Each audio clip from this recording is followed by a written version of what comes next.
want to support the platform just in case anything like this happens again, you can do it by way of PayPal, Patreon, Cash App, and also by the Anchor. And you can also further support the platform by way of going to the Teespring store or the shoe store that is located in the comment section below.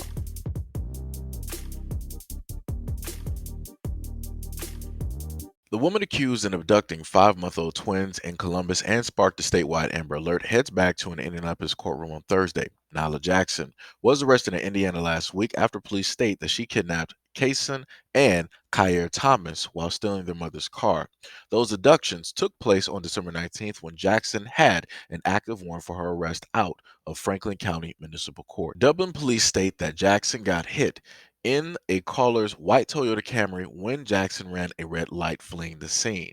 A third caller stated that he watched Jackson walk down the freeway after both crashes. According to the report, medics took Jackson to Riverside Hospital to get checked out.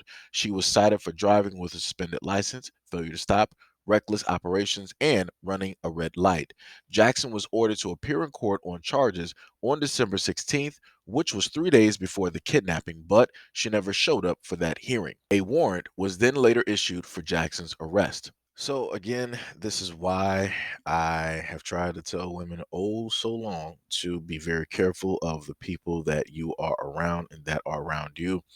Um, because at any point in time, something like this can very easily happen to you, right? This is a woman doing whatnot or whatever that she wanted to do. She decided to get in and out of, quite a few cars, and one of those cars ended up having children directly in them. She crashed, a lot of those vehicles. She was already supposed to have had been in court, right, for previous charges, but she, for whatever reason, decided that she didn't want to go. So here we are with this, and she is still out here on the loose.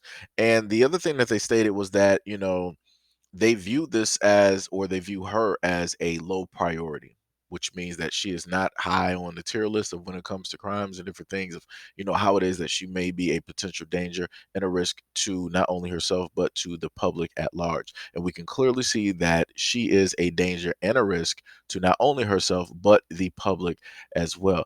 Like I said, I don't know how it is that the system works, that when you have people who have shown themselves that they'll be like, "Oh, well, it's no sweat off my back. Nothing really happened. Nobody really got injured. It was just, a few motor vehicles. That's pretty much it. Oh, wait, she skipped. She didn't show up. It's cool. It's whatever. Let's just, put out a warrant and, we're going to let it be what it's going to let it be." And she's going to decide to go out here and do the exact same things. And again, I'm going to state this to the women out here.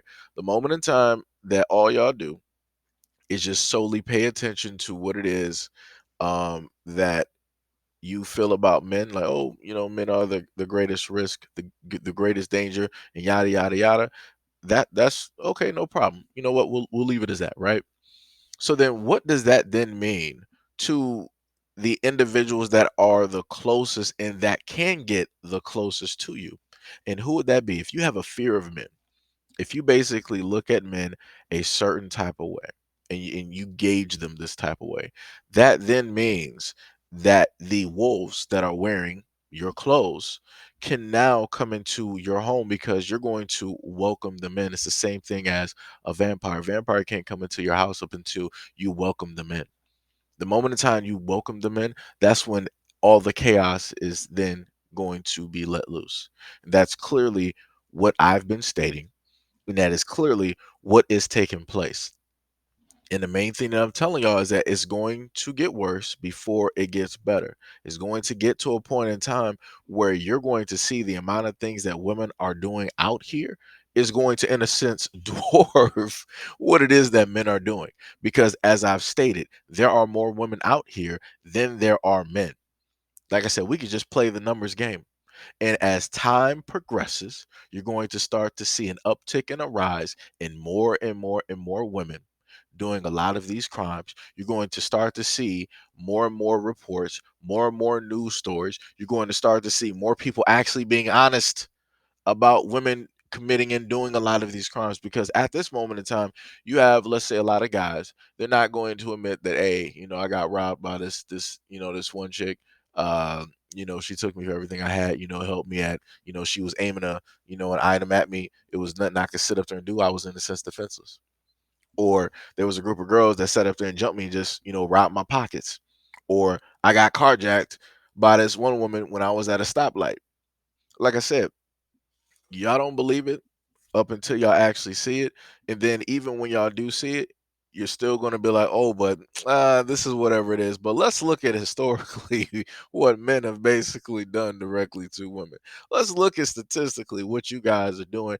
Like I said, it's going to get worse because you have a lot of individuals out there who are going to deflect and allow this problem to progress like a cancer. So, it is what it is. So if y'all want to continue to play these games, you're only going to have yourselves to blame at the end of the day when you start to see more of your own, meaning women, committing these crimes and doing these things to you and causing harm to your families.